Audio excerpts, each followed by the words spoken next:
Okay, maybe let's get started.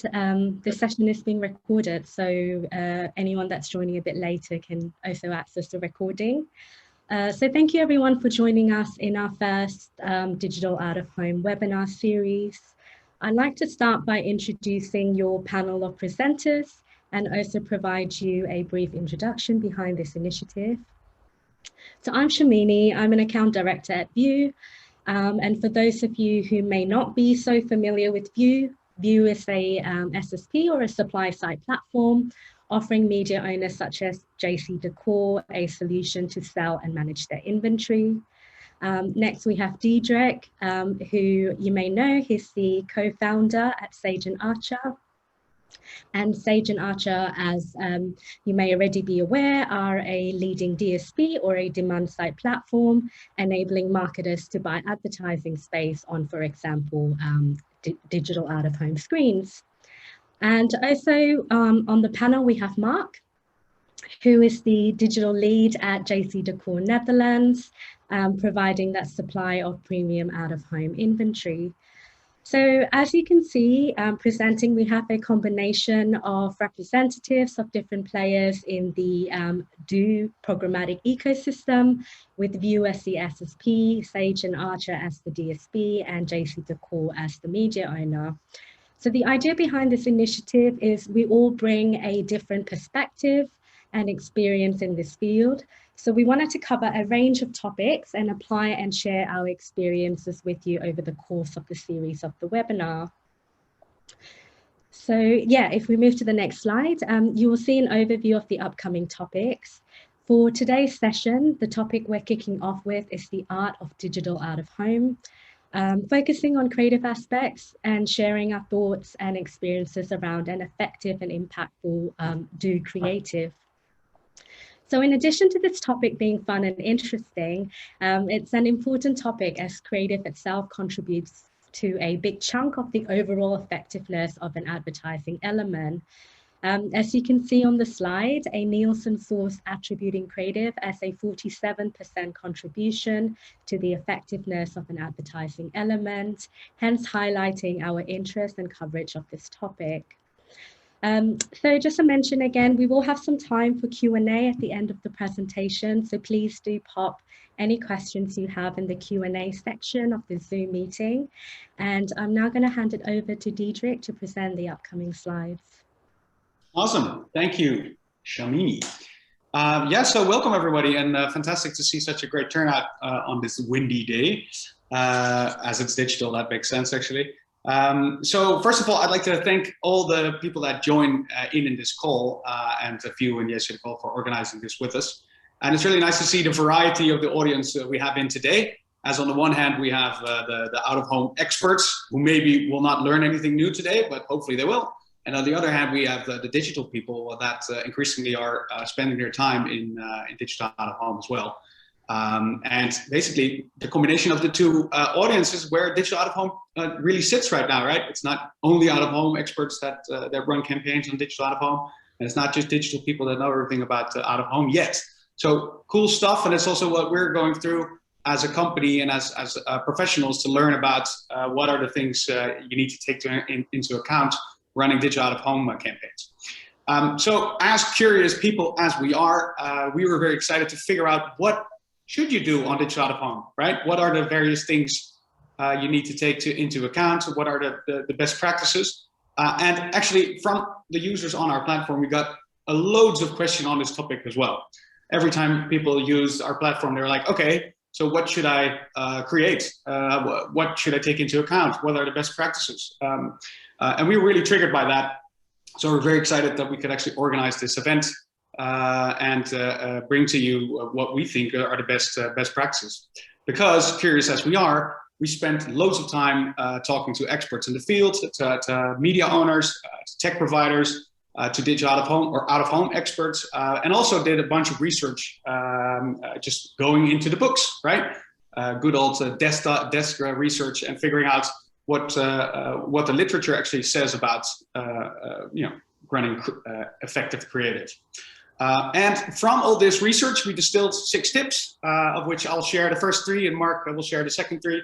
where I think those two worlds of digital programmatic, using data and knowing what to do on a screen outside in the collective world are very nicely combined. So as a service to you, we distilled it, we put it in this webinar series, but also we don't make notes as we have a white paper on this topic as well, and we'll share this after the webinar with you as well. You can also go to the website and download it directly and then skip this webinar, but stick with us, it might be fun. Cool, so let's get started. Why the art of digital out of home? It's an art as we think there's a whole lot of things you can do to grab the attention of the consumer, and the variety and the possibilities have actually grown substantially with digital out of home and the increase of things you can do in terms of data, in terms of thinking about variety of ads, thinking of different contexts. So the possibilities are really endless, I would argue. And from that, we think it would be really nice and it would make sense to use those, right? And to figure out what are the things that work for me and optimize based on what you figure out. So what I'll do is I'll share the 6 tips we think are most valuable. So the first tip is no one size fits all. Right, we're going to discuss this at length, but basically, with digital assets, we can make lots of varieties and basically connect it to specific data points we have, specific locations, specific sizes. Second one is self-relevant information is prioritized, right? If we make stuff relevant for you as a user, as a consumer, you're probably going to notice it more. Third tip, humans are more alert to moving objects. Movement actually gets noticed. The fourth one is color. Contrast and color basically stand out. And we'll, from the literature, we have a bunch of research that basically underlines this. The fifth one is images are processed way faster. So focus on using images also in out-of-home context. And the last point, too much branding never killed an ad. Don't be afraid to brand that. All right, let's get to it. So no one size fits all. This could mean a lot of things, right? For one thing, it means that we have various sizes of screens, right? We have different formats. Every out-of-home object has its own context, but also its own size. So if you look at the right, we see format and screen resolution. Sure, that makes total sense, right? JCD in Holland actually only has, I think, like 2 nice standardized formats. So there you won't need too much different formats. But if you look in the broader landscape, there's billboards, there's portraits, there's square type of format. So there's a lot of different formats out there. That's just, your basic hygiene. You need to create something that fits to the screen, right? Makes sense. But with technology, you can really think and play around with how the hierarchy of your different assets is actually structured, and also use technology to make sure it fits on every screen and not have to make 99 different creatives. Talk about that a bit later. But other things are, when you talk about the different screens, are the context in which a screen is actually situated, right? The location where you can show something is, tremendously differs in terms of space. In what space is it actually situated? What are the distractions at a certain location? What's the dwell time? How long will people spend with my screen or with the ad? And how far or how close are they coming to the screen? And what is the message I should show accordingly?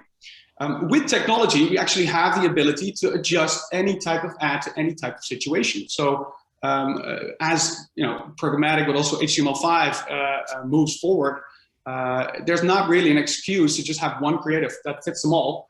You can figure out how can I make my creative specific for the actual locations I'm serving my ad on. And given the data you get back from tools like ourselves, you can actually very specifically see what those different dynamics and different contexts are where you're going to show an ad.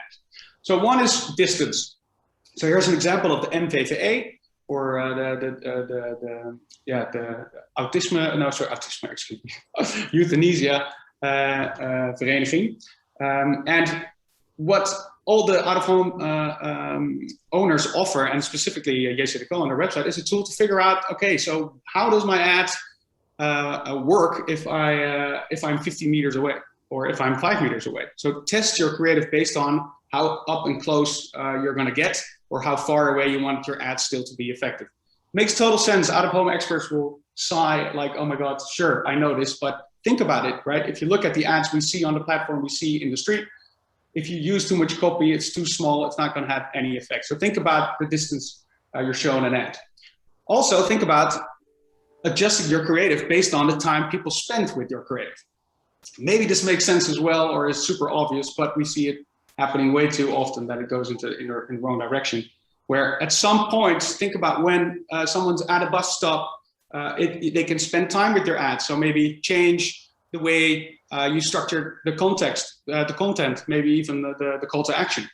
So in this case here for the Voedselbank, we see one example where they actually use a QR code. And I'd love to hear you guys' comments and experiences on using QR. But at least at the bus stop, you have the time to basically scan it, right? Whilst next to the street, it's short and we don't have the time to have a huge interaction. We don't get that much attention. It's very short and sweet. And it needs to be super obvious what you actually show. All right, and then on sizes, HTML5. This is an example for the Knapbank. All of you guys who've worked with me have heard me relentlessly about this case, as I love it so much. But basically, we saw that we have all these different sizes, right? But with technology, we can now actually create ads in a vertical, a square and a horizontal format and fit it to any type of screen.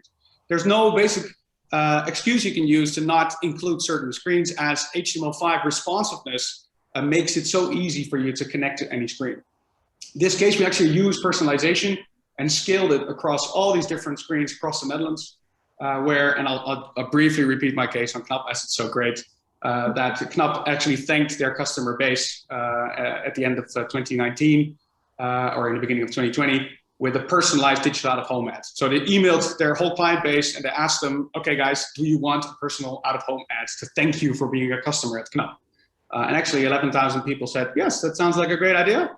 And then based on where they lived and what the screen was that was closest by, where they can actually make a selfie of their screen, we selected those and pushed them a time and a location where they could look at their personalized screen. And we did that across like 17 different screens and 7 different media owners. So we needed to have HTML5 responsiveness to basically make that happen.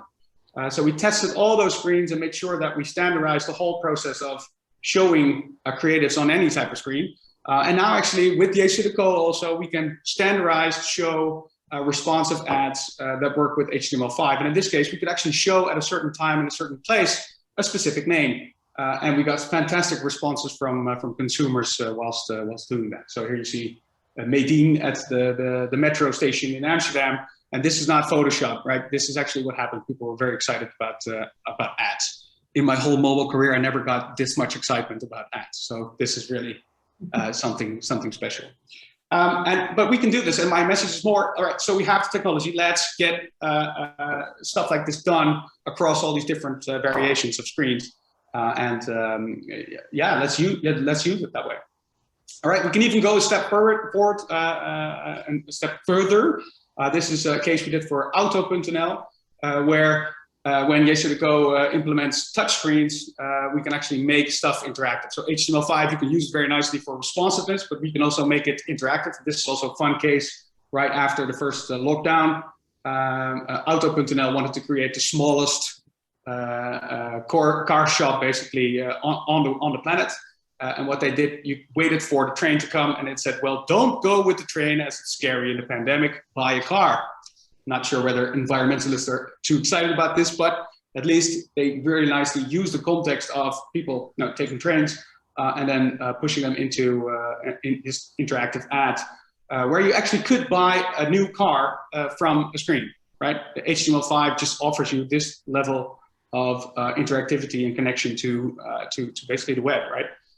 So very cool stuff. We got actually nominated for a Drum Award. I think, Mark, that's you, right, with your dog on the right? It is, yeah. All right. So you bought a Fiesta, very nice. But this is the stuff you could do also with HTML5 next to the responsive time. All right. So next step, we saw this with the personalization as well, as it has tremendous impact. if you make information more self-relevant, the brain picks it up more often. So what we see here, self-relevant information, make it relevant. All right, so what ads do you think is more relevant to us? Well, the left one, as we're in Amsterdam, I understand this is very Amsterdam-centric of us to put it in, as the media industry is here in the Houthavens, but across the country, if you just connect the place someone is in to actually what the to the ad and make that more specific, that works really nicely, and we get way more information that's being picked up when it is relevant to you. In the science, we call this the cocktail party effect. You've probably heard of that metaphor or that effect before. But when you are at a party, and most of us can't remember when that was, but dig deep in your memory when we were at a party in the past, and you would be at the other side of the room, and you would hear your name across the room. That's because it's relevant to you. Someone was talking about you, and you pick up that information actually. So the cocktail effect also works in advertising. When we make stuff that's relevant to us, it's not just gimmicky, it has more effect as people notice it more. So make it relevant and use the technology we have to create interesting, relevant stuff. And the technology is, as easy as we can make stuff responsive and connect it to the right location, we can also connect the creative to that certain location, right? So let's try and use those types of stuff. Fantastic examples of VIOOH 2 weeks, 3 weeks ago when we were in the snow. This was obviously one of the big hits on Out of Home. Probably seen it, but it's not even our campaign, but we really loved it. It's a JCD campaign, obviously, where weather triggers were basically used to create more relevant ads, right? On the left, we see the freezing cold, and also the same, the weather, the rainy weather comes back on the ad in the right. And there's a bunch of triggers you can use. Weather is the most obvious one. It's the one natively supported also in our platform. But we see a bunch of other triggers also, and that are used not just to be relevant when you show an ad, but connect that to what you show when you're relevant with using a trigger. So this is very nicely done in terms of weather. We support traffic APIs, we support airport APIs, we support custom APIs. There's a brilliant case on the MoCA Museum. I'll check out the blog. I won't talk about that. But you can do fantastic stuff just by triggering it and making it relevant for the audience that actually sees that. It gets more noticed. Maybe obvious, but very nicely used. Also, you can think about the context of where you show your ad, right? So this is a case for Energy Direct, where they actually connected what they showed in the ads to the context where the screens are situated. So very, very nicely done on the left next to the train station, and on the right in front of the music hall or the concert hall, where we see a director or a conductor, in both cases actually, next to the place where it is. So make it relevant for the location and the specific time during rush hour on the left, and then you also get more attention based on the creative input you put in. So again, we use technology to be more specific, and in that way actually get more noticeability, get more attention for our ads by creating this specific relevance. Obviously, you can put in any type of audience data as well to connect it to the relevance of a certain location and time. This is also a fantastic thing that technology has to offer us by using mobile data to figure out at what times and what locations we can find certain audiences. We could also connect the ad we show to the relevant audience based on this mobile data as well, right? So not only location, time, in the sense that what's literally around the location and time, also who are the people passing by at a certain location and time. Programmatic has a fantastic offering in that sense to be tremendously more specific and relevant by using data and connecting it to what we show to whom. All right, then our third tip, number 3. Humans are more alert to moving objects. Well, we have a fantastic metaphor from science that we're programmed to be scared of movement a little bit. So here we see a lion. As in the past, we were sneakers and jeans apparently, and then all of a sudden a lion would pop up. And that's how we got programmed to be very attentive to motion. So motion works really, really nicely to get more noticed. But again, it depends on the context, whether you can actually use or whether it makes sense to use motion to gain certain attention, right? Again, think about the context. Where is an ad situated? Where is the screen situated? And then should I or should I not use motion, and what types of motion? We have a bunch of different effects that are used within Digital Out of Home, from like full video, right? We've seen that. If we think about the things we talked before in terms of context, where's a screen situated? When does it make sense to actually show an ad? Do we get enough attention to show a full video?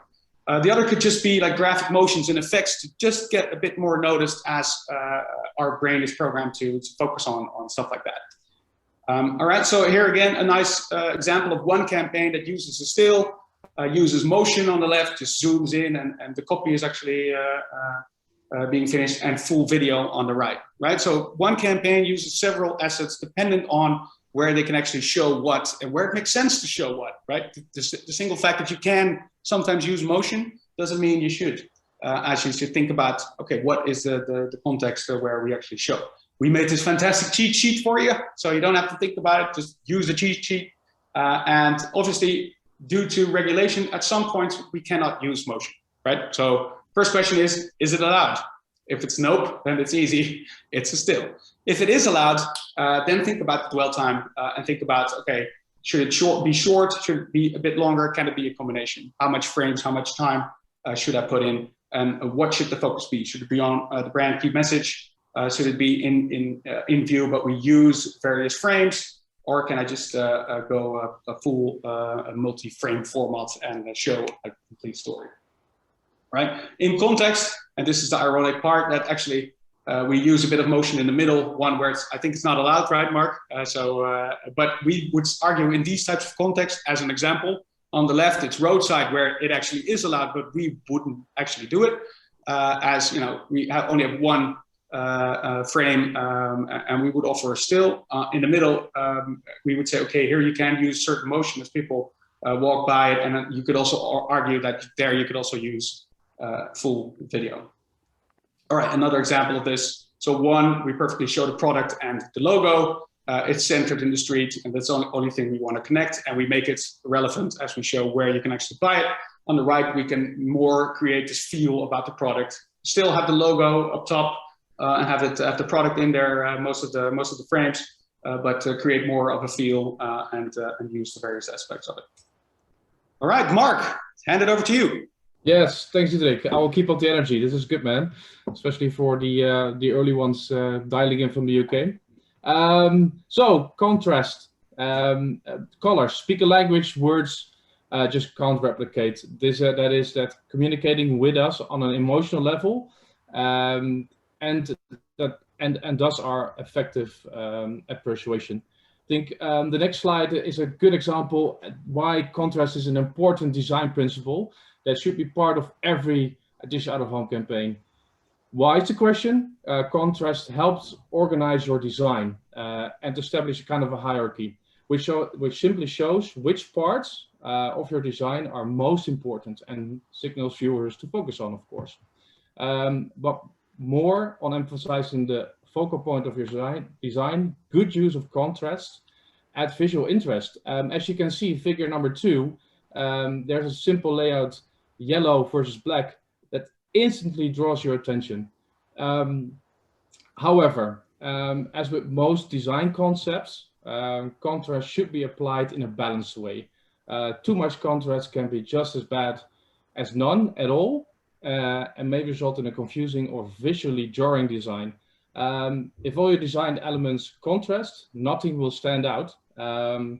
So is there kind of a secret to designing with contrast in a way that will enhance your campaign? Unfortunately, there is no magic formula, but let's look at a couple of nice examples on the next slide. So for instance, if done right, colors can leverage an effect on conversions. The effect can be stark, actually. For instance, the vast majority of shoppers say that color is their primary reason for buying a product. Not that ambulances are painted bright yellow to attract more customers, but the color does create impact, of course. And that's, yeah, I think a great example of color is the most powerful driver for attention. Looking at real life examples, on the left and the right, images are shown, and specifically on our digital displays. as mentioned earlier, there is no magic formula to designing with contrast, but take into consideration the outdoor elements and the digital object dynamics. That does help a lot. As you can see, the JCD code screens are fitted with a stylish black frame, and use this to your advantage. We used AI technology to further analyze these two specific images, because we are also interested in, if we're telling this, if we are giving you guys a couple of tips, does it actually also translate into, are people actually drawn to, for instance, the B side of this example? I think the next slide shows that, Diederik. A heat map is generated, and the image on the right clearly shows that people on the street are drawn towards the specific creative. We've used the color yellow as an example in the last few slides, but let's take other colors used for additional out-of-home campaigns, just to give you guys more background information. And interestingly enough, the color blue is very, very popular in the majority of out-of-home campaigns. This works great when if you look at the surrounding area of your digital screen. If it's not showing the same color, I think all of you can see on the right, having clear blue skies and a blue creative is not the ideal situation, and not the ideal use of the color blue. So use the flexibility of digital out-of-home, and as Diederik explained extensively, with the use of HTML5, you can go totally nuts in what kind of specifics you would like to use, but you can also use weather triggers. So if you know it's going to be a cloudy day, use the blue imagery. If you know it's going to be a sunny day, use something different. And I think on the next slide, Coca-Cola is the perfect example. This really pops out and draws your attention immediately. And yeah, the fun part is Dish Out of Home offers this flexibility, so please use it, and please use it via the platform of Station Archer. You're here. And speaking of flexibility, what you can also do, of course, is apply contrast within the creative. This is a very nice example of Deliveroo of one of our high impact locations in the city center of Amsterdam. And where you can see here is that they've used contrast within the creative, making something to remember also. But to finalize on this specific topic, contrast is an important design principle that should be part of everyone's Dish Out of Home campaign. Let's move on to the next one. The brain processes images faster, and that's 60,000 times faster than plain text. So use it to your advantage. As you can already see, the image of a bottle has already been processed by your brain while I'm just talking about it. And we are visual by nature. So let's also use this to create effective campaigns. Pictures have a way, or symbols have a way of resonating with us, and a way of allowing us to read between the lines. They can set expectations while you see, for instance, a specific food ad. But just look, for example, to children's storybooks. They can help you tell a story. And I think case in point, that's on the next slide. My case in point, Diederik? Yes, thanks, man. Carefully placed and chosen pictures can make you stand out or be ignored. As we are showing here on the left side, you can clearly see the Oatly, the Oatly package being incorporated within the creative. On the right side, it's just showing the logo. Kind of, yeah, it doesn't resonate that much, but hey, it's something to learn, and it's, I think, a good one to also make you aware of, make use and smart use of imagery to make your ad stand out. So, final one: too much branding does not kill an ad. It definitely does not, because there there might be a slight chance that you overestimate your campaign and how many customers are actually remembering your brand's message. So let's deep dive into this one. And branding is more than just, of course, your logo and visuals, but branding is your logo and visuals too. So a great brand deserves a swanky logo and a great graphic design with visuals attached to it. It can make a difference. It can actually does when customers are choosing between two brands. And these alone do not make a brand great. And specifically, if you look into digital out of home, there are some top tips to use. And we've illustrated them for you in a very simple way. So use your logo and use your brand name. Use it in a very your font. Use it in a bold element, and most of all, and that's a very important one, and that's the one on the right. The top tip is place your logo as high as possible. Going further into the real life example, this clearly illustrates that if you look onto the average eye level, they're having placed on the right side the logos of, it's hard to read, but it actually does say VIOOH, Station Archer, and JCD. It does help if you place your logo up somewhere on the bottom 50% of your creative, because by properly placing the logo, customers are able to quickly recognize their favorite brand, of course, and that makes a lot of difference. These are the top tips, the 6 ones, and Shamini will kick off and just give a short explanation. Yeah, thanks, Mark. So Diederik and Mark covered 6 key creative insights for you, and just to summarize, the 6 included the importance of considering varying creative specs, so not one size fits all, the use of contrasting colors, how the brain processes images faster, information that is relevant to us we notice quicker, the impact of moving objects, and don't be afraid of branding. So these were the 6 key insights that was discussed during this session. And if we move to the next slide, just to reiterate some of the key takeaways from this session as well, really thinking about the context, considering things like dwell time, distance, space, shape. Should we use motion based on the context, based on the time, based on the location? Choosing HTML5 creative when it's relevant.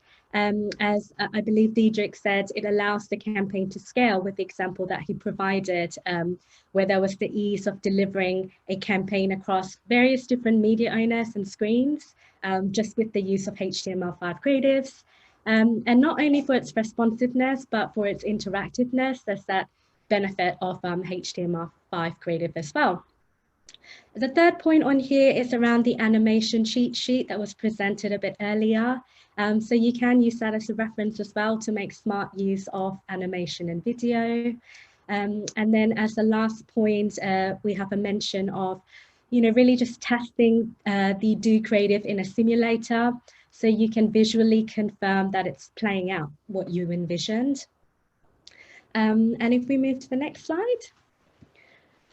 So as mentioned at the start, we do have a number of upcoming seminars on topics such as programmatic digital out of home and dynamic HTML5 creatives. We've mentioned HTML5 quite a bit during this session, so I think that might be one that you might want to watch out for. So please do keep an eye out and join the topics you would be interested in. We will confirm the topic for the next seminar in the coming weeks. But hope you enjoyed this one. So for now, we do have some time for Q&A. So I'm just going to check the chat and the Q&A box to see what kind of questions have come through. There's a bunch actually, I see. Yeah, that's good. Cool. Somebody in caps lock already shouting Diederik, so that's not really a question, but shout out. A great shout out. Yeah. Cool. Yes. About the dwell time, Diederik? Yeah. So yep. Allard, I have to disappoint you, it's not in the platform yet.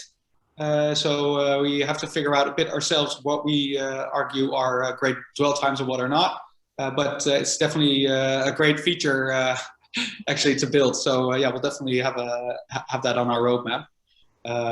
So automate that, automate that stuff. Yeah, sorry, Allard. Roadmap is a smiley face. That's good. Yeah. All right. Williams asked a question around digital screens in the city, how many they are at the moment, analog versus digital. Mark, I don't know if you want to take that or... Yeah, I can take that. In terms of looking to the bigger cities of the Netherlands, covering the top four like Amsterdam, Rotterdam, The Hague, and Utrecht.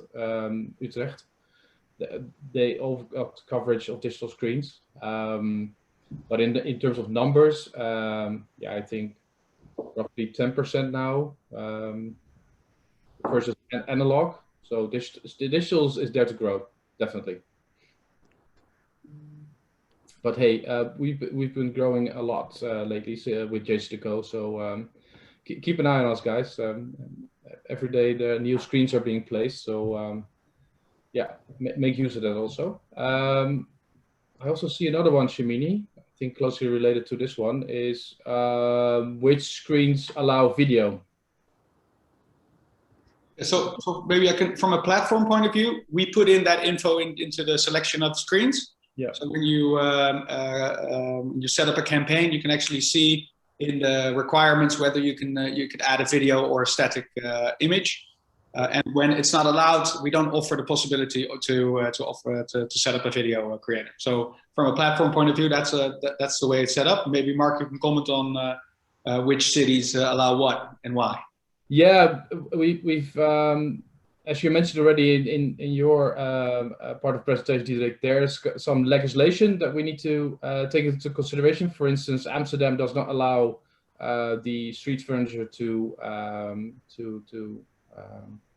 have any motion in it, so only stills are allowed, except the Avenue, the bigger one, the portrait screen that has the possibility to use some animation, but full video, full motion is something. I think there's a general rule that we also use in explaining it to our customers, mainly city centers in Rotterdam and specifically The Hague. There you're safe, there is video allowed, and there you can go nuts. Yeah. Okay, and then another question we have is around the test simulator. How can we have access to it? Yeah, we can. It's just on the JCD website, so we can just share the link, and it's very easy. You can just upload your imagery, and you can play around with it all day long. Yeah. Great stuff. Yeah. Any other questions? Now's the time, guys. Great. Okay, well, if there's no other questions, I think we're at the end of the session. So, oh, okay, there is one more. No? Martine? Oh. Okay, maybe not. All right, well, okay, thank you all for joining. I hope you found this insightful and we provided you some food for thought for your next DOOH campaign. Oh, wait, there is a couple more questions. Will DOOH replace regular out of home in the future? Wow, great question. Totally, it's hard to tell. Definitely there are, and everybody's seeing the advantage of this out of home, the flexibility, the creative aspect, but also the high quality. I'm not sure if it will replace all. Definitely, that's and what kind of future? I'm not sure. If you talk about maybe 50 years, definitely, but not in the coming 5 or 10 years. Yeah. Okay, great. So again, mentioning we do have a series of webinar topics upcoming in the following months. So please do join. Sorry, Shimon. Yeah. The computer modeling simulator. That's something that we don't have as an open source yet, but we can offer that for you guys. So that's something we we can actually organize. So it's not on our website yet. It's also something we look at to open up for everyone to use. But for now, you can just reach out and we'll do that for you. Sorry, just. No problems. I didn't see those questions at the end. Cool. Contrast checker, Albert, also a good question. Not sure, actually. I think with the computer modeling, we can also put that in, but not sure whether it's specific for contrast. No, that mainly is just to where does the attention go? Yeah. Where do your eyes go? Yeah. Yeah. Good one. Albert is sharp today. Always. Anyone else with questions? Yeah. The last one from Victor. Do you have any benchmarks regarding user engagement? Can you maybe, I'm not kind of getting the question. Maybe you, Diederik or Shamini? I think it can be quite campaign specific, right? User engagement. I'm not sure if we have any sort of standard benchmarks. Well, yeah, okay, so yeah, okay. Yeah, so we haven't run too many campaigns of those. So so for that case, we know obviously what the results were, but for more broader engagement rates on QR codes, for instance, or the use of that, or the interactivity on screens, we're wide open for suggestions about what we've seen. So we don't have a benchmark on that yet, as it's very well, it hasn't been used too often, I would argue. But also like what the example I gave about the Voedselbank using a QR code, or we see some energy providers doing that as well. In the past, we were always laughing a bit about QR, right? Is it who uses that anyway? Now we have this pandemic and everybody's scanning every code there is. But what the benchmark therefore should have changed. So I'm also with all the out-of-home experts in this session and anyone who has any experience in that, please make sure to step forward and we can have a talk on interactivity and what the way is we can connect mobile interaction or interaction on screens and what benchmarks we can think about. Yeah, I think if I might add something to this, it will be covered also in one of the other webinars, the link between social and digital out-of-home, while Sage and Archer, they also have a strong link with mobile. So I think if you're looking at user engagement, there are a lot of studies being done on how can you actually make sure that your media euro gets spent more effective when using digital out-of-home. Your AdWords or your social campaign or your display campaign will definitely run harder. But let's use that and let's leave that for the other webinar. Cool. There was a question or a request about getting a summary of this presentation. I believe, Diederik, you mentioned a white paper that's available for download. So William, I think you can access that.